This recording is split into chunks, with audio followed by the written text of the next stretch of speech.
So when we started GetEquity, it was just around the time of Africa Rising. Haystack just got bought. Photowave had become a unicorn. A lot of small-scale businesses were becoming household names. GetEquity, when it started, it was during COVID. A lot of people were back home, and we launched with an interesting solution, right? We basically launched with a bang, if you will. And quite a lot of people were trying to understand more about what we do. So user education was very critical for us. We again, investing in a company and having shares before they go public was not something people had seen prior. Private market investing isn't something most people interact with every day. So a lot of our work involves simplifying processes without oversimplifying them. We had a lot of challenges, to be honest, in the beginning. And again, because of the fact that GetEquity was pretty playing in a new space, especially in the Nigerian market. We were building a product that was sort of getting even mixed up with other types of fundraising for startups, right? Which wasn't what it was, but a lot of people were getting mixed up with all of that. So we had to do a lot of user education.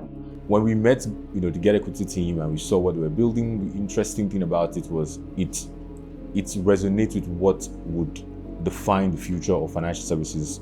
At the end of everything we do, our mandate is to provide access to investments for retail, and we have been able to do that. What we have done is just to expand what investment means. So going beyond startup investing, we've now moved on to private credit, private notes, commercial papers. We've just expanded the scope of private market opportunities to involve other facets of it. GetEquity has a platform that it's community-based, brings together different investors together, everyday investors. When I think of GetEquity's journey over the last 5 years, in all honesty, what stands out is the tenacity and grit of the team, that's it, founders and members of staff. I'd say one of the biggest things we want to achieve within the next 5 years is to further expand the private credit markets, the debt market, and in fact, I would say the private capital markets in Nigeria as a whole. The focus for this is, what would it look like when we have a private capital market that matches some of the largest ones in the world, like you have with in the US or even in South Africa?